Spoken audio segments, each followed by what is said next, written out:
Zoo.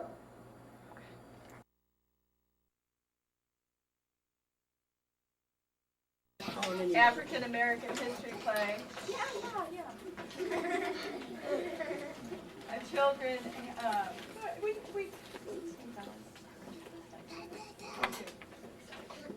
we've done some practicing, but this is a really pretty easy play to do, and the kids have enjoyed doing their parts.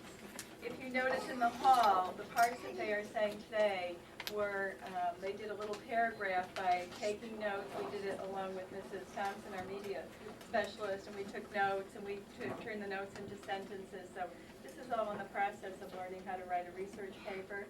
We do it. We've done 2 of these now with short paragraphs. We'll do it a little more extensively when we do our animal reports, and so they'll have a 3-paragraph essay about a research project.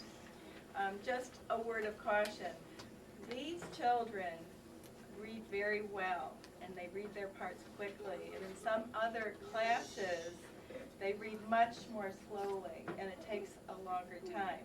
So the other teachers have asked that if anyone finishes first, to kind of stay put and don't go out in the halls. Apparently was a problem during the fairy tale fair, that people were out in the halls enjoying conversing with each other, and it kind of disturbed the other classes. So just kind of stay around. But anyway, I know you will really love this play, and I hope that our unit has provoked a lot of discussion at home about what we're talking about in school. I know they have a lot to say in school, and they're very interested in this period of history. And you can see our slide posters in the back, and I know that you may have noticed the posters they did on the front. They're allowed to take these home, so please encourage your child to take these home after school today. So, now, the other thing is, when Mrs. Hess and I wrote this play, maybe 12, 14 years ago, I don't know, it's quite a long time ago, and at that time, the 2 most important reporters on television were Barbara Walters and Mike Wallace, who no longer are. The kids don't even know who these people are. We know we should change it to Katie Couric and Matt Lauer, but we haven't done that yet. But we do have a girl reporter and a boy reporter who will introduce all of our characters from African American history. So we're ready. You 2 are ready? Go ahead, Scott. Good evening, Barbara. I'm so proud of our 60-minute staff and the wonderful job they did gathering together so many famous Black Americans. I'm honored to be able to interview such important figures from the past. America is proud of their great achievements. Our first group of Americans were important in the fight against slavery.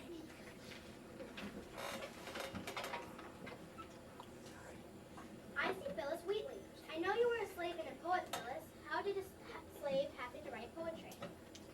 My name is Phyllis Wheatley. I was born in Africa. When I was very young, I was stolen from my parents, put on a horrible slave ship, and brought to America. I arrived in Boston and was bought by the Wheatleys. My owners realized that I was a special child, and they taught me how to read and write. By the time I was 14, I had written my first poem and published a book of poetry when I was 20. One of my poems was about George Washington. I sent it to him, and he wrote back to me. We even met once. Other poems told how I felt about being kidnapped and being a slave. I hope that others would understand and see how wrong slavery was. My owners freed me when I was 20. I married and had several children, but I died young. I was only 31 years old. Thank you, Phyllis. I remember reading about Harriet Tubman in my history book. Could you tell us about your interest in life, Harriet? I'm Harriet Tubman. I was born a slave in 1820, but I escaped when I was 29.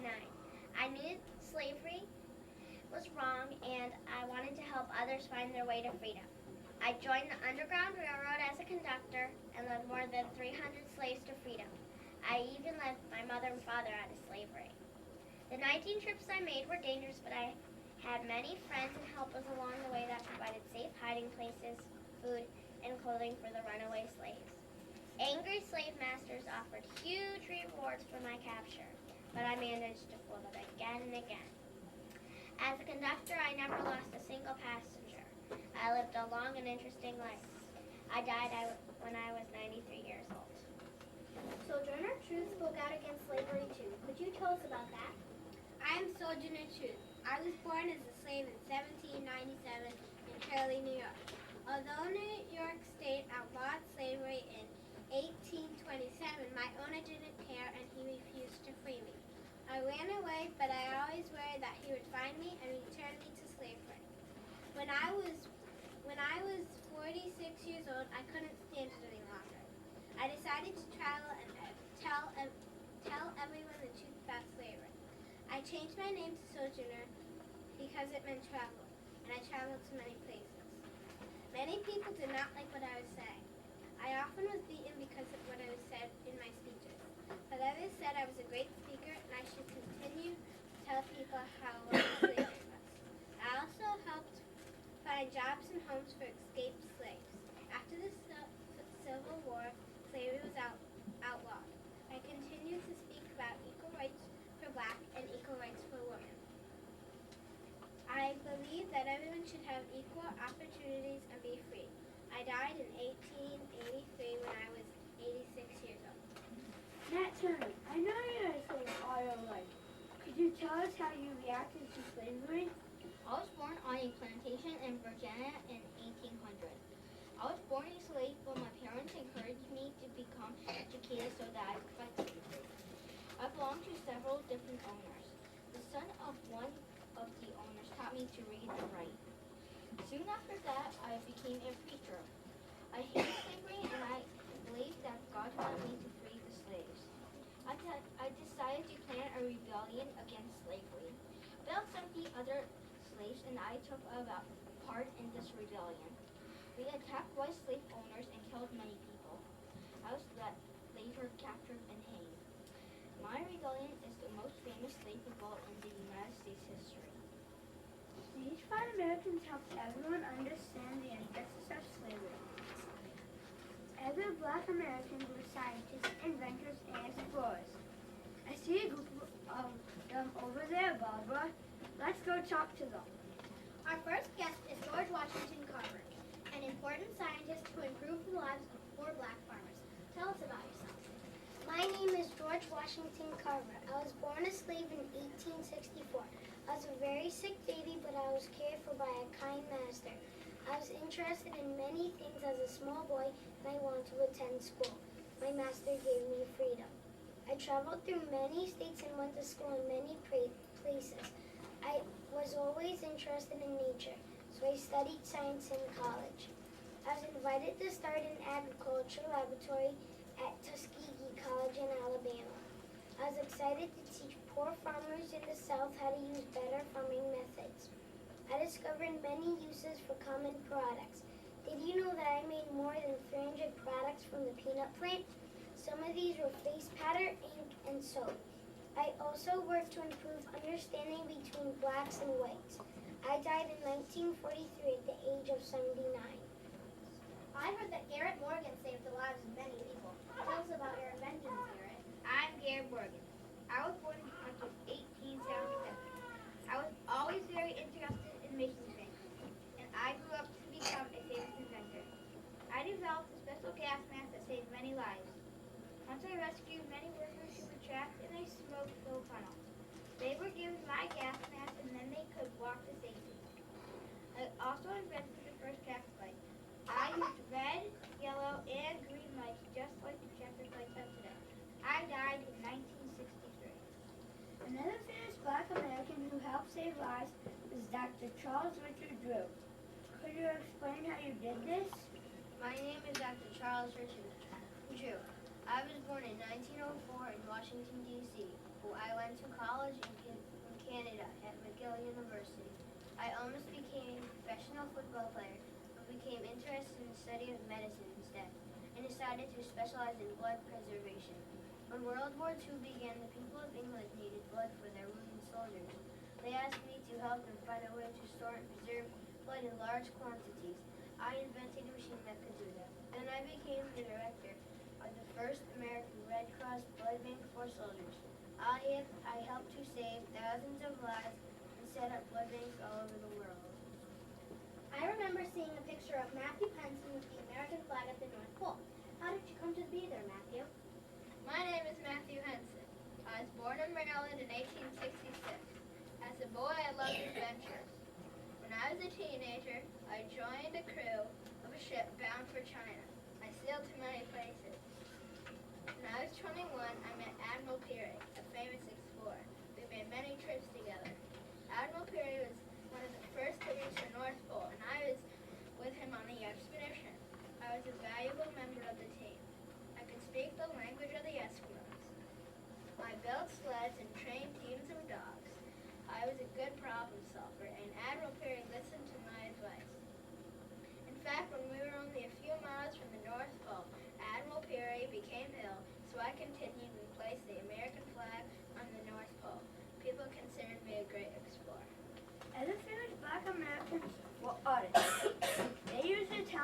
help people understand the feelings and frustrations of American blacks. Let's hear their stories.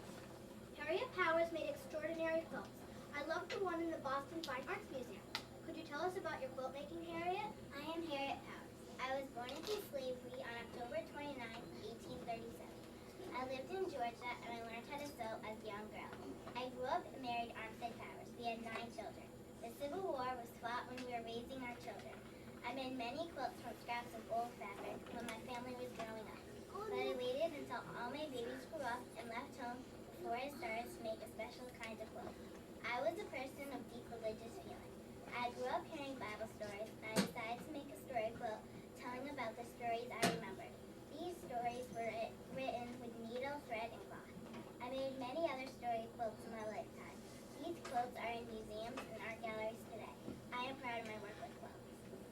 Our next guest used another art form for your special films.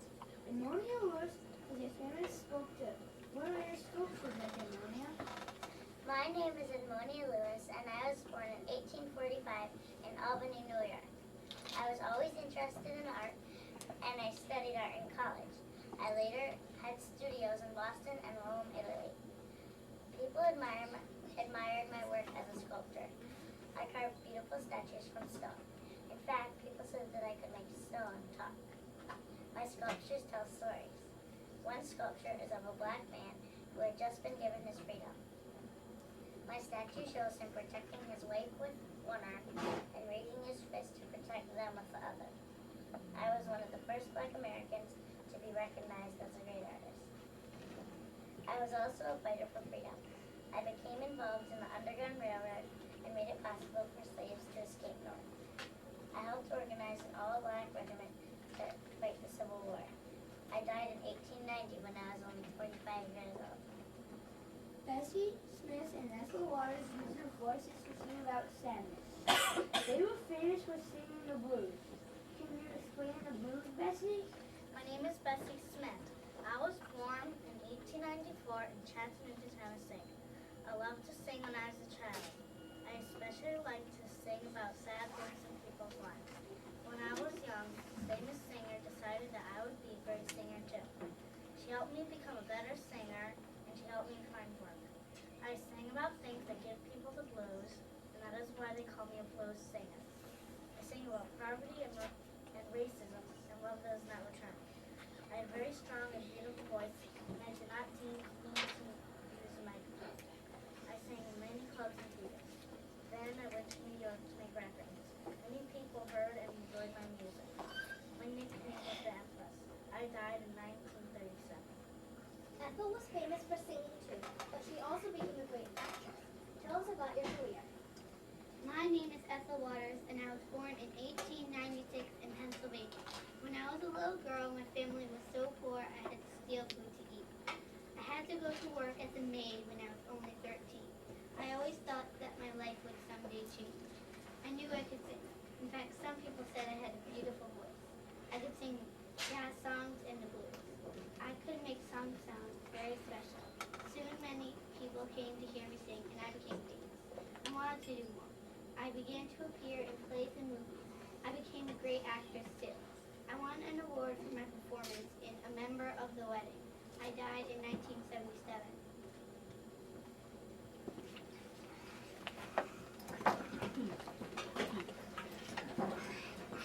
Some years ago, black athletes had a difficult time being recognized for their own abilities. This group of black Americans were determined to succeed. Jesse Owens and Wilma Rudolph overcame many difficulties to excel in track. Jesse, how did you get to the Olympics? My name is Jesse Owens. I was born in Denville, Alabama in 1930. My family was very poor, but I worked extra hard in school and won a scholarship to Ohio State University. In college, I became a track star. I was so good that I was asked to become part of the 1936 Olympics team. The Olympics were held in Nazi Germany that year. Adolf Hitler was the leader of Nazi Germany. He thought his people were the best at everything. But I showed him that I was the best by winning medals in the 100-meter dash and the 200-meter dash. This made Adolf Hitler very mad. When I stood up to receive my medals, he stomped out of the stadium. When I died in 1980, I knew that I had shown the world that a person is a winner because of his talent, not because of the color of his skin. Wilma, you also went to the Olympics. Tell us about your experiences. My name is Wilma Rudolph, and I was born in Tennessee in 1940. As a child, I was very determined. I hate to lose, and I always tried hard to be a winner. When I was very young, I was crippled by polio. I had to walk with a brace, but I was determined to succeed at walking without that brace. I did learn how to walk and run without it. In high school, I won many races. I also loved to play basketball, and I was good at that too. I won a scholarship to Tennessee State University because I was such a good athlete. After I graduated, I trained for the Olympics. In 1960, I competed in the row. I became the first woman to win 3 Olympic medals in track. In fact, I was the world's fastest woman runner. I still have a winning spirit. Jackie Robinson is known to most Americans, but did you know that he was the first black ball player to play on the major leagues? Explain how you became involved in sports, Jackie. My name is Jackie Robinson. I was born in 1919 in Georgia. I was always interested in sports when I was a child, and I became good at every sport I tried. I played football in college, and I became a star for the University of California. I was also very skilled at baseball, and I decided to play baseball in the Negro Leagues when I left college. In 1947, the Brooklyn Dodgers asked me to join their team, making me the first black baseball player to play in the American Major Leagues. My first year was a hard one because many people didn't think I belonged in the Major Leagues because I was black. People called me names and sometimes threw things on the field when I was playing. My good friend Pee Wee Reese helped me through those difficult times.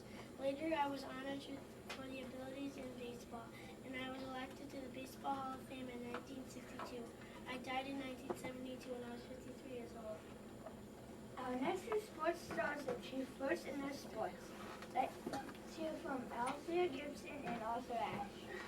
My name is Althea Gibson, and I was a great tennis player. I was born in Silver, South Carolina, but I grew up in New York City. There weren't many tennis courts in my neighborhood, but I was determined to learn how to play tennis well. I knew anything was possible if I worked hard. There were very few black people who were recognized as great tennis players before I came along. Many thought black people couldn't play it well. I proved them wrong. I became the first black person to win major titles at Wimbledon, England, and Forest Hills, New York. Actually, I was the first black to play at Wimbledon. In 1957 and in 1958, I was ranked the #1 player in women's tennis. And now, Arthur Ashe. My name is Arthur Ashe. I was born in 1943 in Richmond, Virginia. I began to shine as a tennis player while I was a student at the University of California. I won the NCAA singles and doubles championship. I soon became a professional tennis player and was ranked #1 in the world for men's tennis players. In 1968 and 1975, I was the first black to win the United States men's national tennis championship. In 1968, 7 years later, I became the first black man to win the Wimbledon in England. I retired in 1980 after winning 33 tournaments. I always encouraged other black people to become professional athletes, and I even wrote a 3-volume history of black sports figures. Equal rights for everyone all over the world was also important. I died in 1993. Our last group of Americans spent their lives arguing for justice and equal rights for all people. Each one had a unique way to express their strong beliefs. Thurgood Marshall helped decide the fairness of our laws. Tell us about your career, Justice Marshall. I am Beckus Marshall. I was born in 1908, right here in Connecticut. I always care about what happened to people. I became a lawyer so I could help others. Many times I did not even get paid for my work. I went to law school and graduated with honor. My most famous court case was in 1954 when I helped win a case that said black and white children should all be allowed to go to the same school.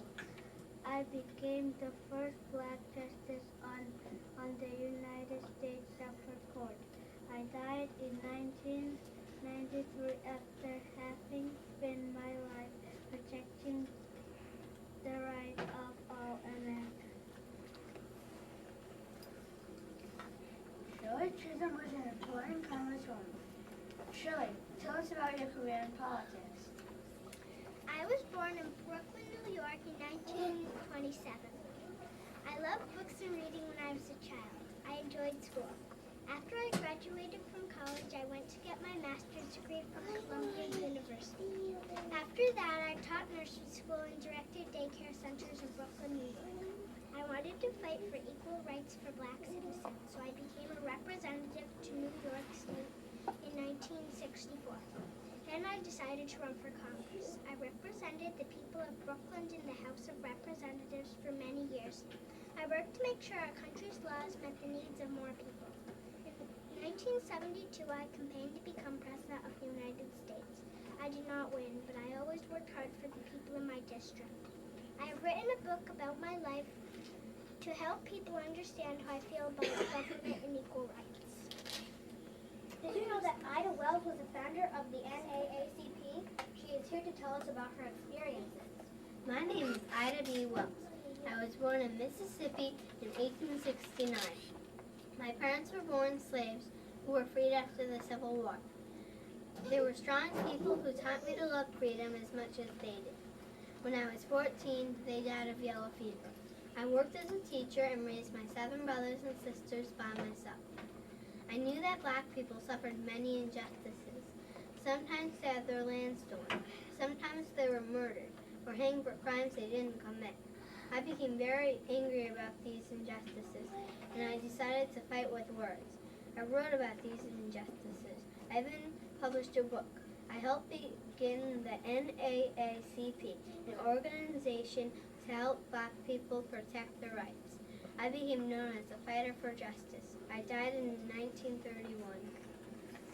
It is important to go to school. Mary McLeod Bethune was concerned about the education of black children. She is here to tell us what she did. My name is Mary McLeod Bethune. When I was born in 1875, many people thought letting black children go to school was a waste of time, but I wanted to learn. Finally, when I was 11 years old, I was able to go to a school for black children. I became a teacher myself when I was 20. In 1904, I decided to open a school for girls in Florida. I only had $1.50 saved, but I knew I could do it. I sold sweet potato pies to raise money.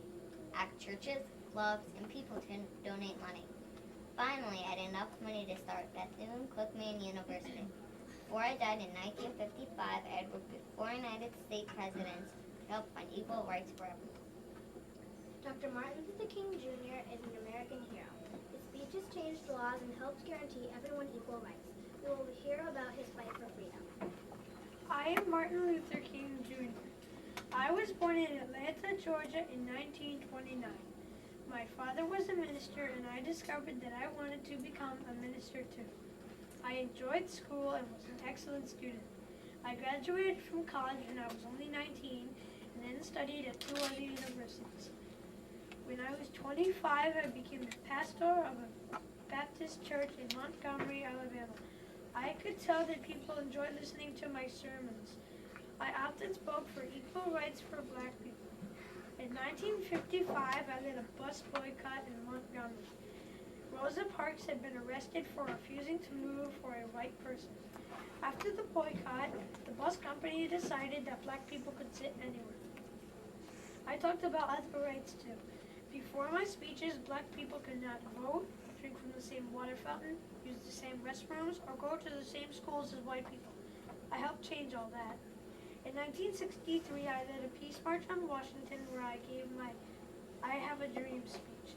A year later, I received the Nobel Peace Prize. Great honor. In 1968, I was killed by James Earl Ray when I was only 39 years old. I would like to share my speech with you. I have a dream that my 4 little children will one day be judged, not by the color of their skin, but by the content of their character. I have a dream today. I have a dream that one day little black boys and black girls will be able to join hands with little white boys and white girls and walk together as sisters and brothers. Time has passed so quickly, Barbara, but I'm glad that we were able to talk to so many outstanding Americans. I agree, Mike. Let's all keep working on Dr. King's dream. We can do our part to make sure that everyone is treated fairly. Good night, ladies and gentlemen. Thank you for joining us.